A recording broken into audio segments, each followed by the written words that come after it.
Hey, I'm glad you're here. Whatever today brought you, the worries, the noise, the unfinished thoughts, you don't need any of that right now. Those things can wait. They'll be exactly where you left them tomorrow morning, I promise. Tonight, you don't have to figure anything out. You don't have to be productive or useful or ready for anything. You just have to be here. So if you want, let your shoulders drop a little. Let your breathing slow down. There's nowhere to be right now, nowhere at all. And when you're ready, I'll tell you something wonderful about mushrooms. Not just the ones you can see, something much larger than that. A kingdom of life so ancient, so quietly powerful, and so deeply woven into everything around you that most people move through their entire lives without noticing it's there. So let's go there together. No rush. We have all night. For most of human history, fungi were classified as plants. They looked like plants. They stayed in one place like plants. They grew from soil like plants. It seemed like a reasonable assumption. It was wrong. In 1969, biologist Robert Whittaker proposed a classification system that placed fungi in their own separate kingdom, distinct from plants, animals, bacteria, and single-celled organisms. Subsequent genetic analysis confirmed and deepened this separation. Fungi are not plants. They are not animals. They are something else entirely. And here is one of the stranger facts in all of biology. Genetically, fungi are more closely related to animals than to plants. The lineage that eventually became animals and the lineage that became fungi diverged from a common ancestor roughly 1 billion years ago. The lineage that became plants diverged earlier. We are, in a very deep evolutionary sense, closer cousins to a mushroom than a mushroom is to a fern. The fungal kingdom currently contains an estimated 2.2 to 3.8 million species. As of now, science has formally described approximately 120,000 of them. That means somewhere between 97 and 97% of all fungal species on Earth remain unknown to science. The true extent of fungal diversity is one of the largest gaps in our knowledge of life on this planet. Fungi occur on every continent, including Antarctica. They live in soil, in water, inside rocks, inside other organisms, in the upper atmosphere, and in environments with temperatures, pH levels, and radiation doses that would kill most other forms of life. Some species have been found growing inside the walls of the Chernobyl nuclear reactor, apparently using ionizing radiation as an energy source rather than being harmed by it. The fungal kingdom is ancient. The earliest confirmed fungal fossils date to approximately 900 million years ago. But genetic evidence suggests fungi may have originated over 1 billion years ago, possibly in aquatic environments before colonizing land. When plants first moved onto land roughly 500 million years ago, fungi almost certainly came with them. The two groups appear to have formed symbiotic relationships so early and so completely that the transition to terrestrial life may not have been possible for plants without fungal partners. The world you walk through every day is, in part, a world that fungi built. The part of a fungus you can see is almost never the majority of it. A mushroom, the fruiting body that appears above ground, is roughly equivalent to an apple on an apple tree. It is the reproductive structure, the visible output of an organism that exists primarily underground, in wood, or in whatever substrate the fungus is growing through. The organism itself is the mycelium. Mycelium is a network of extremely fine threads called hyphae, each one only a few micrometers in diameter, far thinner than a human hair. These threads branch and interconnect, forming a network that spreads through soil, wood, or other organic material in all directions. A single fungal organism can extend its mycelial network across an enormous area, limited primarily by the availability of nutrients and the absence of barriers. Hyphae grow at their tips, extending forward and branching as they go. The growth rate is slow by most standards, millimeters per day in typical conditions. But it is continuous, and over months and years, a single organism can cover significant ground. What appears to be a patch of mushrooms scattered across a forest floor may all be the fruiting bodies of a single mycelial organism extending through the soil beneath. Fungi feed by a process called extracellular digestion. They cannot eat in the way animals do. They have no mouths, no digestive tract.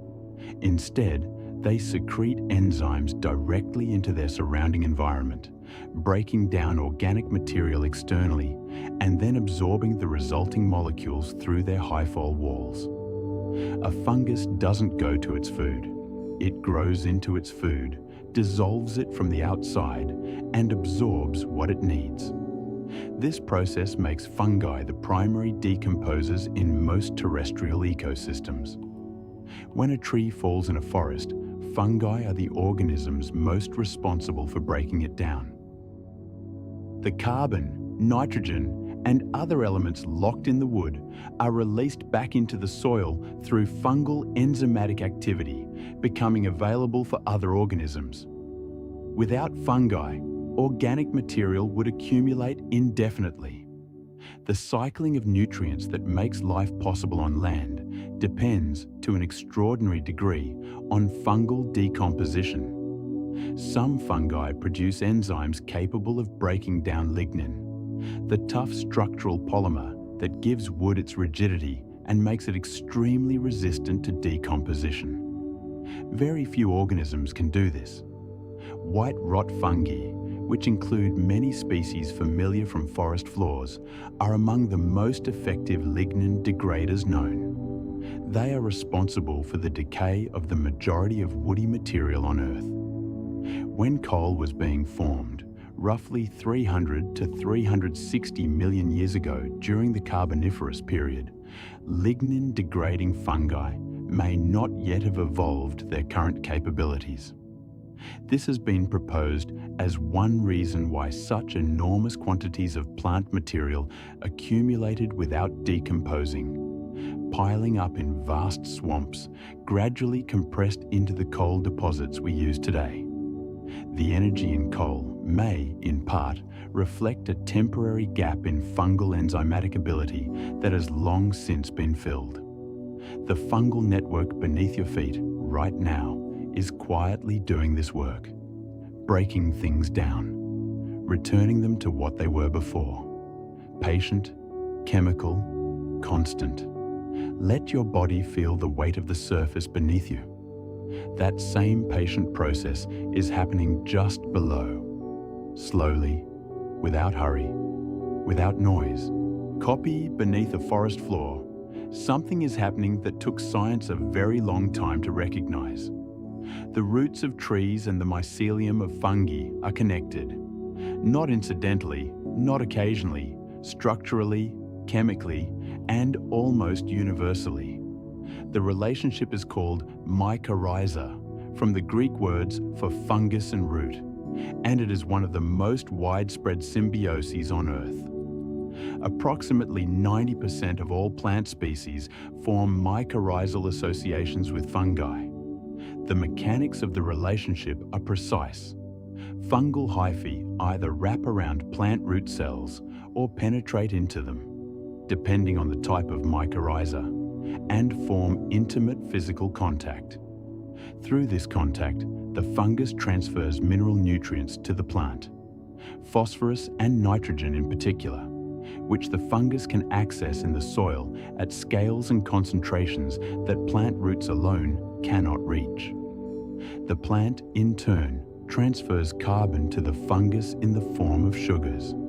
products of photosynthesis that the fungus cannot produce itself. The plant gets nutrients, the fungus gets carbon.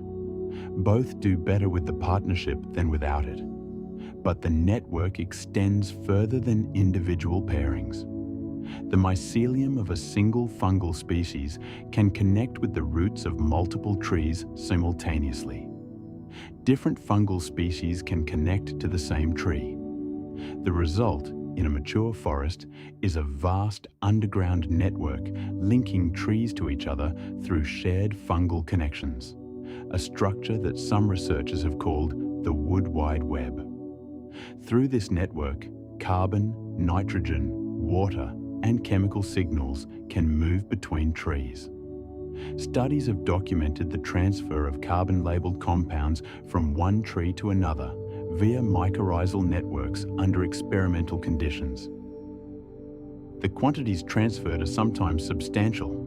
Large established trees, sometimes called hub trees or mother trees, appear to serve as nodes in the network, connected to large numbers of neighboring trees and potentially facilitating resource transfer among them. The ecological significance of this is still being established. Whether mycorrhizal networks function as active communication or resource sharing systems, in any way analogous to neural networks, or whether they are better understood as passive conduits through which chemical gradients simply move, remains a subject of active scientific debate. The popular narrative of talking trees goes somewhat beyond what the current data firmly supports. But the underlying observation, that forests are more connected underground than they appear above ground, is well supported and continues to be refined. What is not in debate is that mycorrhizal networks significantly affect forest ecology. Seedlings establishing themselves in the shade of established trees can tap into existing mycorrhizal networks and receive carbon subsidies that improve their survival. When trees are stressed, by drought, by insect damage, by disease, chemical signals that travel through mycorrhizal networks may trigger responses in neighboring trees. A forest, viewed from above, looks like a collection of individual trees. Viewed from below, it looks like something else entirely. A single, interconnected network, its components in continuous chemical conversation. The distinction between individual and network is less clear underground than it appears above it. The largest known organism on Earth is a fungus. In the Malheur National Forest in eastern Oregon, there is a specimen of Armillaria ostoyi, the honey fungus, whose mycelial network covers an estimated 9.65 square kilometers. That is roughly the area of 1,665 American football fields. Its above-ground presence is a scattering of small, unremarkable brown mushrooms that appear in autumn. Its below-ground presence is a single connected organism that has been growing for an estimated 2,400 to 8,650 years. The age estimate is imprecise because calculating the age of a mycelial organism requires assumptions about growth rate, and growth rate varies with soil conditions, moisture, temperature, and competitive pressure. The lower bound is based on conservative estimates. The upper bound, if accurate, means this organism was already growing when ancient Egypt was at its height. It was identified as a single organism through genetic analysis. Tissue samples taken from across the area were genetically identical, confirming that the entire network shares a common origin from a single founding spore. The honey fungus is not a benign resident of its forest. Armillaria species are pathogenic. They attack and kill living trees by colonizing their roots and lower trunks, cutting off the flow of water and nutrients. The Oregon specimen has killed trees across its range for thousands of years. The dead wood, in turn, provides substrate for decomposition and habitat for other organisms. It is simultaneously a killer and a foundation for what comes after. This is a recurring pattern in fungal ecology. Destruction and renewal are not opposites in fungal systems. They are stages of the same cycle. The ancient fossil record of fungi includes some remarkable forms. Prototaxites is a fossil organism found in rocks dating from approximately 420 to 350 million years ago, a period when the tallest land plants were small, low-growing forms. Prototaxites grew as columnar structures up to 8 meters tall and nearly a meter in diameter, making it the tallest known organism on land during that period. Its classification was debated for over a century. Early researchers thought it was a conifer, then an alga, then a lichen. Current analysis of its internal structure and carbon isotope ratios supports the interpretation that it was a giant fungus, a single enormous fruiting body, or a tightly bundled mass of hyphae, standing taller than anything else alive on land at the time. If that interpretation is correct, then for tens of millions of years, the tallest living things on land were fungi, not trees, fungi. The world has looked very different many times before, and fungi have been present through most of it, adapting, persisting, decomposing, connecting. Long before there were forests, before there were insects, before there was anything that breathed air in any form we would recognize, there were fungi in the soil and on the rocks. That kind of continuity is hard to hold in the mind, but it doesn't need to be held. It's enough just to know it's there. A single mushroom can release more than 1 billion spores. Spores are the primary means by which fungi reproduce and disperse. They are extraordinarily small. Most are between 2 and 100 micrometers in diameter, far below the threshold of visibility, and extraordinarily light. Once released, they can remain suspended in the atmosphere for days or weeks, carried by air currents across continents and oceans. Fungal spores have been collected at altitudes of over 160 kilometers, at the edge of the stratosphere. They have been found in ice cores drilled from Antarctica, deposited there thousands of years ago by long-distance atmospheric transport. They are a constant, near-invisible presence in the air you breathe, indoors and outdoors, at all times. The mechanisms by which mushrooms release spores are diverse and, in several cases, remarkably sophisticated. Many species simply rely on wind currents to carry spores away from the gills or pores of the fruiting body. But some have evolved active discharge mechanisms. Basidiomycetes, the group that includes most familiar mushrooms, use a mechanism called ballistospory. A tiny droplet of fluid condenses at the base of each spore.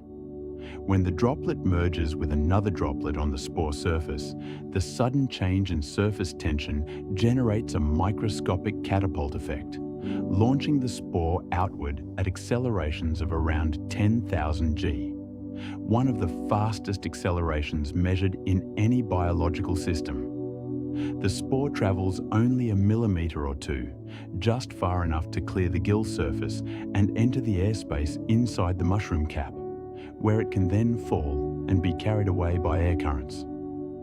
Some species have developed entirely different strategies. Puffballs, the round, ball-shaped fungi common in meadows and forests, build up internal pressure as their spores mature. When disturbed by rain, wind, or the touch of a passing animal, they release a puff of spores in a visible cloud. A large puffball can contain trillions of spores. The bird's nest fungi, small cup-shaped species that look exactly like miniature birds' nests containing tiny eggs, use a different mechanism entirely. The eggs are spore packets called peridioles. When a raindrop hits the interior of the cup at the right angle, the shape of the cup redirects the energy of the impact, launching the peridioles outward at up to a meter away. Some species attach the peridioles to sticky threads that wrap around grass stems on impact, anchoring the spore packet in a position where passing animals are likely to disturb it. Evolution, working over millions of years, has found solutions to the problem of dispersal that no engineer would have arrived at quickly. Most spores never germinate. The overwhelming majority land in unsuitable conditions. Wrong substrate, wrong temperature, wrong moisture, wrong chemistry, and simply don't grow. But a small fraction land in exactly the right place. And from a single spore, an organism capable of covering kilometers and living for thousands of years can eventually grow. That ratio, billions of attempts, almost all unsuccessful, a few that take hold and persist for millennia, is not a failure. It is exactly how the system works. Approximately 100 species of fungi produce visible light. Bioluminescent mushrooms have been known since antiquity. Aristotle wrote about glowing wood in the 4th century BCE, and the phenomenon he described was almost certainly caused by mycelium growing through decaying wood. The glowing of foxfire, as it is sometimes called, appears in the folklore of many cultures. A pale, cold, greenish light coming from rotting logs in dark forests. The mechanism was poorly understood until relatively recently. In 2015, a research group identified the biochemical pathway responsible for bioluminescence in fungi, and in 2018, they demonstrated that it involves a compound called hispidin, a precursor molecule found in many non-luminescent fungi as well, being converted by an enzyme into a compound that emits light as it reacts with oxygen. The same enzyme can then recycle components of the reaction, making the system continuous rather than a one-time flash. What is striking about this biochemical pathway is that it is entirely different from the luciferin-luciferase system used by fireflies, deep-sea organisms, and most other bioluminescent life. Fungi arrived at light production independently, through a different evolutionary path, using different chemistry. Bioluminescence has evolved independently in organisms at least 94 times across the tree of life. Light, it seems, is a solution that evolution finds repeatedly. The function of bioluminescence in fungi is not fully established. Unlike in animals, where light production is clearly tied to communication, predation, or defense, the adaptive significance of glowing mushrooms is less obvious. One hypothesis is that the light attracts insects at night, which then carry spores away from the fruiting body, a form of spore dispersal analogous to how flowering plants attract pollinators. Studies have shown that some bioluminescent fungi do attract more insects than non-glowing controls, supporting this idea. Another possibility is that bioluminescence is a byproduct of metabolic processes rather than a directly adaptive trait, that the light production is incidental to a biochemical reaction that serves a different purpose entirely. The most famous bioluminescent mushroom is probably Pinellus stypticus, common on decaying logs in temperate forests across the northern hemisphere. At night, in complete darkness, a log colonized by this species glows with a faint, continuous green-white light. The glow is not bright.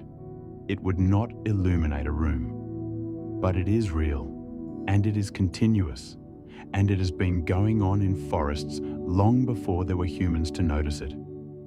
Somewhere tonight, in a forest somewhere on Earth, a decaying log is glowing in the dark. No one is watching. It doesn't matter. The light is there anyway. In 1928, a bacteriologist named Alexander Fleming returned to his London laboratory after a summer holiday to find that one of his culture plates had been contaminated by a mold.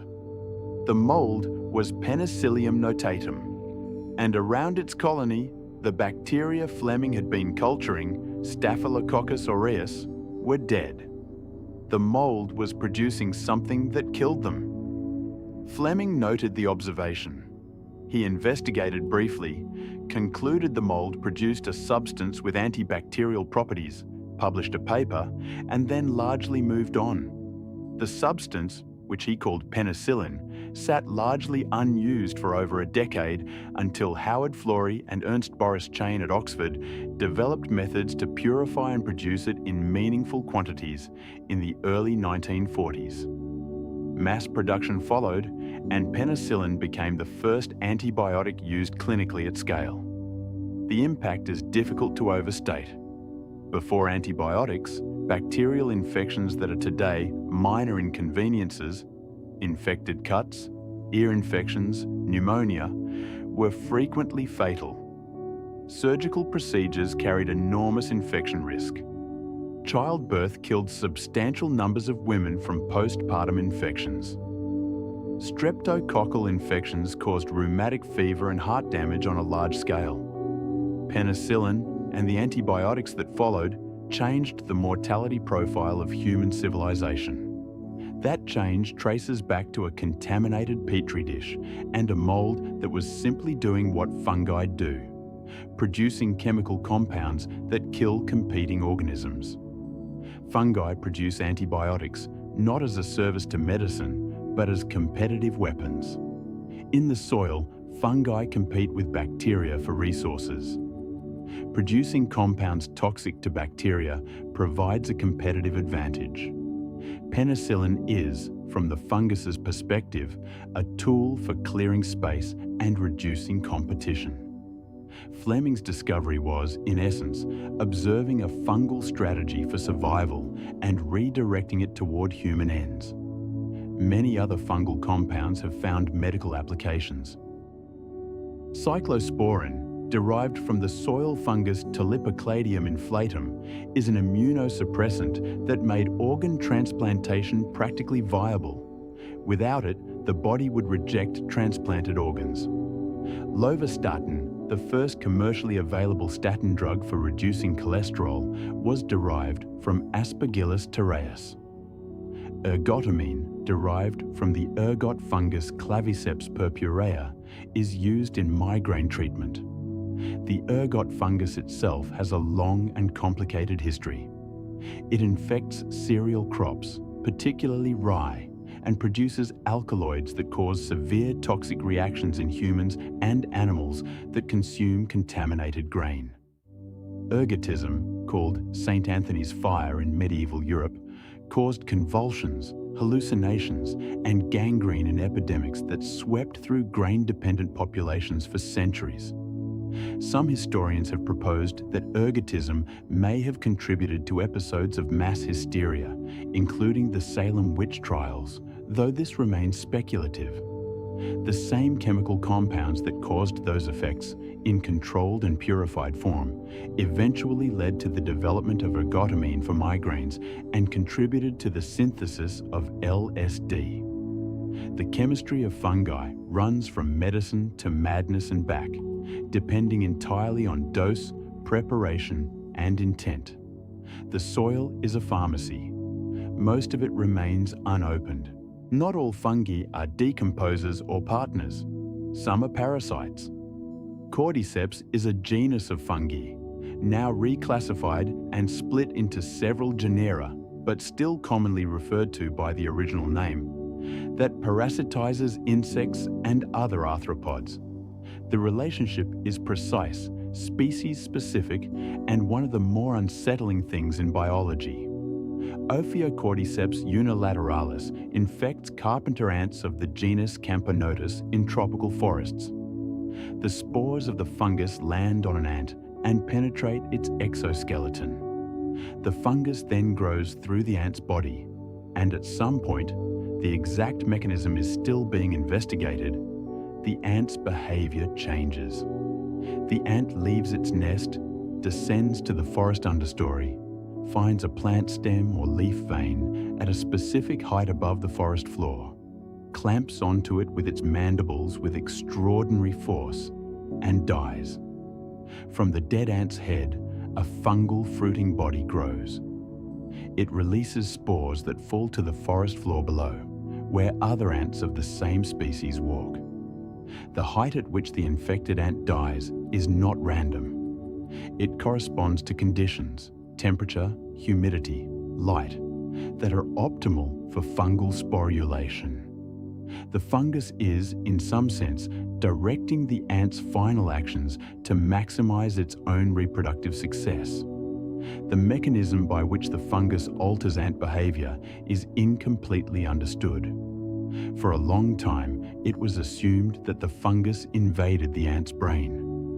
More recent research suggests that the fungal cells spread throughout the ant's body, but do not extensively colonize the brain itself. Instead, they appear to surround and infiltrate muscle tissue, potentially controlling movement mechanically rather than neurologically. The ant may not be losing its mind so much as losing control of its body, while its brain remains relatively intact. Over 600 species of cordyceps-related fungi are known, each typically specialized on a different host species: different ants, wasps, beetles, moths, flies. The specificity is remarkable. A fungus that parasitizes one species of ant will not successfully parasitize a closely related species. The chemistry of infection, manipulation, and host response has co-evolved in tight lockstep. Other fungal parasites affect very different hosts. Batrachochytrium dendrobatitis, commonly called BD or chytrid fungus, parasitizes amphibians and has caused the largest infectious disease-driven loss of vertebrate biodiversity ever recorded. It has driven multiple frog species to extinction and severely reduced populations of hundreds more across 6 continents. Amphibian populations that had persisted for millions of years collapsed within years of the fungus arriving in their habitat. The source of the pathogen, the roots of its global spread, and the reasons some amphibian populations survive while others do not are all subjects of continuing research and conservation effort. Fungi, in their parasitic forms, are not merely interesting. They are among the most powerful biological forces shaping the distribution of life on Earth. They have been doing so quietly for hundreds of millions of years. There is nothing comfortable about all of this, but there is something clarifying about it. The world is not arranged for comfort. It is arranged for continuation, and fungi are very good at continuing. A lichen is not a single organism. For most of the history of natural science, lichens were classified as plants. They were given species names, studied as individuals, pressed into herbarium collections. It was not until 1867 that the Swiss botanist Simon Schwendener proposed that lichens were in fact composed of 2 organisms in a symbiotic relationship, a fungus and a photosynthetic partner, either algae or cyanobacteria or both. The proposal was met with considerable resistance. The idea that what appeared to be a single organism was actually 2 was conceptually difficult for 19th century biologists, some of whom found it frankly disturbing. Schwendener was right, and his critics were wrong, and we have known this for 150 years. And yet the intuition that a lichen is somehow one thing persists, because in a functional sense, it is. Neither the fungus nor the alga produces a lichen independently. The structure, chemistry, and ecological properties of a lichen emerge only from the relationship. Recent research has complicated the picture further. Genetic analysis published in 2016 revealed that many lichens contain a third partner, a basidiomycete yeast, embedded in the outer cortex of the thallus. This yeast had been overlooked for 150 years of lichen study, because it doesn't form visible structures and is only detectable by genetic sequencing. Its role in the partnership is not yet fully characterized. A lichen, in other words, may be a three-way symbiosis that we spent 150 years thinking was a two-way symbiosis, having previously spent centuries thinking it was a single organism. Lichens are ecologically extraordinary. They colonize bare rock, producing acids that slowly dissolve the mineral surface and begin the process of soil formation. They are often the first organisms to establish themselves on newly exposed rock, on fresh lava flows, on surfaces scraped clean by glaciers, on the faces of cliffs. In this sense, they are pioneers, preparing the ground for everything that comes after. Lichens grow extraordinarily slowly. Some Arctic and alpine species grow at rates of less than a millimetre per year. A lichen crust a few centimetres across in a high-altitude environment may be centuries or even millennia old.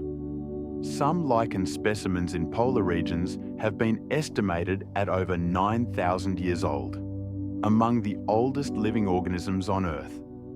They are also extraordinarily tolerant of extreme conditions. Lichen samples exposed to the vacuum and radiation of outer space in experiments aboard the International Space Station survived and resumed growth when returned to Earth. Some species have been shown to survive temperatures as low as -196 degrees Celsius, the temperature of liquid nitrogen. Lichens cover approximately 7% of Earth's surface, more than is covered by tropical rainforests. They grow on rock, bark, soil, and artificial surfaces on every continent. They are so common that most people walk past them every day without registering them as organisms at all, let alone as one of the more resilient and ancient life forms on the planet. Look at any old stone wall, any gravestone, any exposed rock face, and what you see as colour, grey, green, orange, black, is almost entirely lichen. Organisms that have been there very quietly for a very long time. Long before humans understood what fungi were, they had built their food systems around them. Bread depends on yeast, single-celled fungi that consume sugars and produce carbon dioxide and ethanol as metabolic byproducts. The carbon dioxide is what makes dough rise. The oldest evidence for leavened bread dates to approximately 14,000 years ago at an archaeological site in Jordan. The people baking that bread had no concept of microorganisms. They simply knew that dough left to sit would expand, and that bread made from expanded dough had a different texture and flavour. The yeast they were using, Saccharomyces cerevisiae, is the same species used in most bread baking today. It is also the yeast used in beer and wine fermentation, in bioethanol production, and in much of modern molecular biology research. It was the first eukaryotic organism to have its complete genome sequenced in 1996. S. cerevisiae is probably the most thoroughly studied eukaryote on Earth. Its biology has informed our understanding of cell division, gene regulation, protein folding, and aging, among many other processes. Cheese making depends on fungi as well. The distinctive blue veining of Roquefort, Stilton, and Gorgonzola cheeses is produced by Penicillium roqueforti, a mold intentionally introduced into the cheese during production. The white rind of brie and camembert is Penicillium camemberti. Roquefort cheese production in southern France, in the caves of Combalou, has been documented for over 2,000 years. Soy sauce, miso, tempeh, sake, and many other fermented foods that form the basis of East and Southeast Asian cuisines depend on Aspergillus oryzae, a mold called koji in Japanese culinary tradition. The enzymatic activity of koji breaks down starches into sugars and proteins into amino acids, producing the complex, deep flavors that characterize these foods. Koji cultivation and application is a sophisticated body of practice developed over at least 2,000 years, and the microbiological basis of what koji was doing was not understood scientifically until the 19th century. The relationship between humans and fungi in food is in many ways a relationship between humans and fungal metabolism. The chemical transformations that fungi perform on raw ingredients are what make fermented foods nutritious, flavorful, safe, and shelf-stable. Humans domesticated these metabolic processes empirically, long before understanding the organisms performing them. Some of the most prized foods in the world are fungi. Truffle, the fruiting bodies of tuber species, are among the most expensive foods by weight sold anywhere. The reason they are prized is primarily their aroma, which is produced by a complex mixture of volatile compounds, including some that mimic mammalian pheromones. Pigs were traditionally used to locate truffles because they respond to these compounds instinctively. Dogs are now used instead, as they can be trained more practically and are less likely to eat the truffle upon finding it. Matsutake mushrooms, found in pine forests across Japan, Korea, China, and the Pacific Northwest of North America, are similarly prized, particularly in Japan, where declining domestic production and strong cultural association have made them enormously expensive. A single high-quality matsutake can sell for hundreds of dollars. What makes these flavors is, at its core, fungal chemistry. The same metabolic machinery that breaks down wood in forests produces the compounds that humans have found across many cultures to be among the most compelling flavors in existence. The fungal kingdom did not evolve to please human palates, but it managed to anyway. In 1991, researchers examining the walls inside the remains of Reactor 4 at Chernobyl, the reactor that exploded in 1986, releasing the most severe nuclear accident in history, found something unexpected growing there. Fungi. Black, melanin-rich fungi, colonizing the most radioactive surfaces in the building in conditions of ionizing radiation that would cause rapid, lethal DNA damage in almost any other organism. Further investigation revealed that these fungi were not merely tolerating the radiation. Experiments suggested they were growing toward radioactive sources and growing faster in the presence of radiation than without it. The hypothesis that emerged, still being refined, is that these fungi use melanin in a process called radiosynthesis, analogous to photosynthesis, using the energy of ionizing radiation to drive chemical reactions that produce usable energy. If confirmed fully, this would represent an entirely new metabolic pathway, a third way of producing biological energy, joining photosynthesis and chemosynthesis. Samples of these Chernobyl fungi were sent to the International Space Station in 2019 for testing in conditions of elevated radiation. Initial results suggested that the fungi maintained their characteristics and possibly their radiation-seeking behavior in the space environment. Research is continuing. Whether fungi could be used as a form of biological radiation shielding for long-duration space missions, or whether their radiosynthetic metabolism could be harnessed in other ways, is an active area of speculation and early-stage research. This is one of several areas where fungi are attracting serious interest in biotechnology and astrobiology.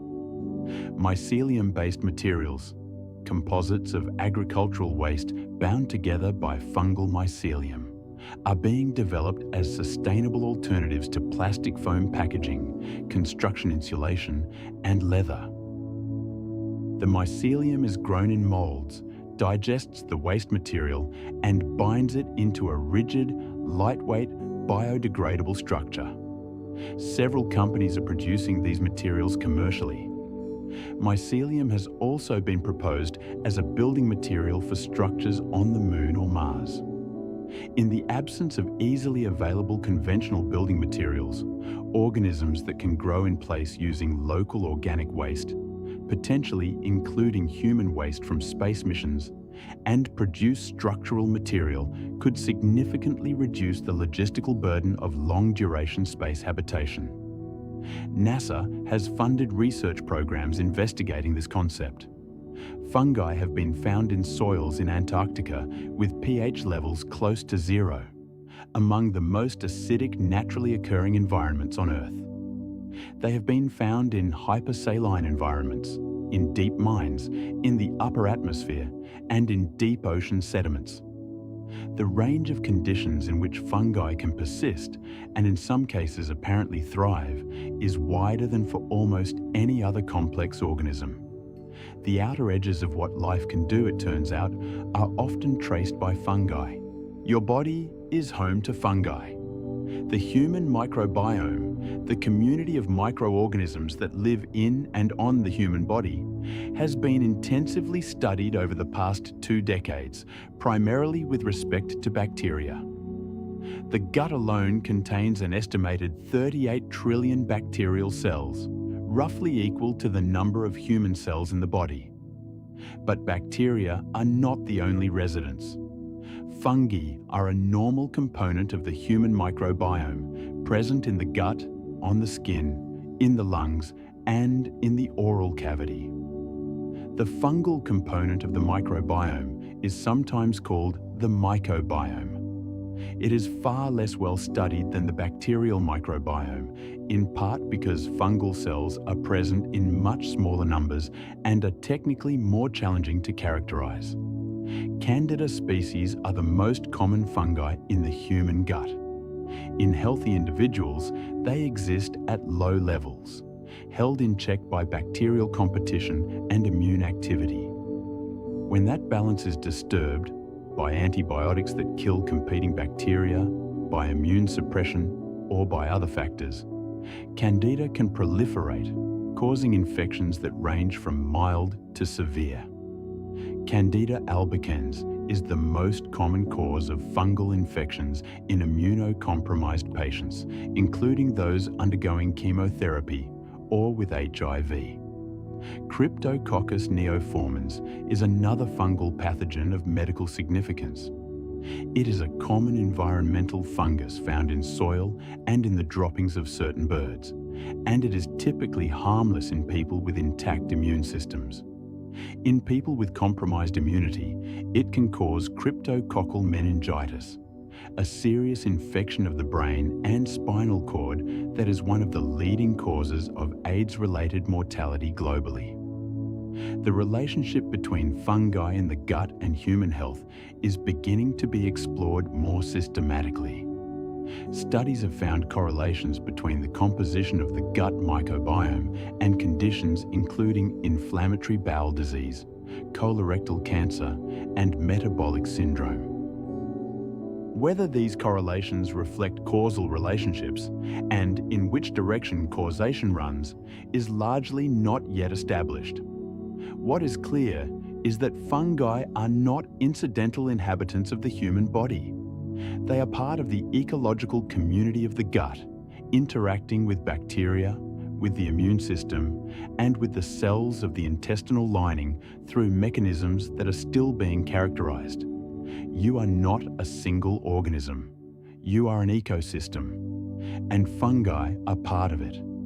The boundary between self and not self, the line that separates you from everything outside you, is considerably less sharp at a biological level than it feels from the inside. You contain multitudes, as someone once said. Some of them are fungi. Let that sit gently. There's no alarm in it. It's simply what being a living organism means. Everything alive is embedded in relationships with other living things, at scales ranging from the microscopic to the planetary. There is no clean separation. There never was. Right now, somewhere in a forest, something is dying. A tree branch has finally lost its grip and fallen. An animal has died in a clearing. A season's worth of leaves has come down and settled on the soil. The process of decomposition has already begun. Bacteria acting first on the most accessible material, and then fungi moving in behind and sometimes alongside, breaking down what bacteria cannot. The role of fungi in decomposition is not simply a matter of recycling nutrients, though it is that. It is also a matter of time. Fungal decomposition of woody material proceeds over years and decades. A fallen log in a temperate forest may take 20 to 40 years to fully decompose, depending on species, climate, and the community of decomposers that colonize it. During that time, the log passes through a predictable series of stages. Different fungal species dominating at each stage, each one changing the chemical and physical properties of the wood in ways that make it more accessible to the next. The interior of a decomposing log is one of the richer microhabitats in a forest. As fungi break down the structural integrity of the wood, they create cavities used by nesting birds and mammals. They alter the moisture retention properties of the wood, making it a reservoir that helps buffer the forest against drought. The partially decomposed wood itself, punky wood as foresters call it, supports communities of invertebrates that would not exist without it. A forest with its dead wood removed, tidied up, as is common in managed forests and parks, loses a significant proportion of its biodiversity. The organisms that depend on decomposing wood at various stages make up a large fraction of forest species. Many of them are fungi. The night forest is particularly fungal in character. Many species of mushroom emerge primarily at night or after rain. The network of mycelium beneath the surface is indifferent to light cycles. It grows continuously. But the fruiting bodies that appear on the surface are often responsive to moisture and temperature changes, and many species fruit preferentially in the cool, moist conditions of the night. In temperate forests in autumn, which is the primary fruiting season for many species, a walk through the woods in the dark would reveal a forest floor dotted with fruiting bodies of dozens of species. Some of them bioluminescent, many of them releasing spores. All of them the visible expression of networks extending through the soil in all directions. The forest you see in daylight is a partial picture. The full picture includes what's happening at night, and what's happening underground, and what's been happening in the wood of every fallen tree for decades.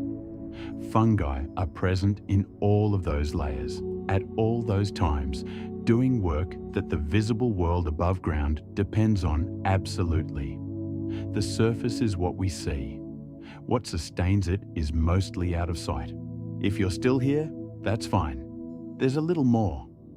The study of fungi, mycology, is a relatively young field compared to botany or zoology.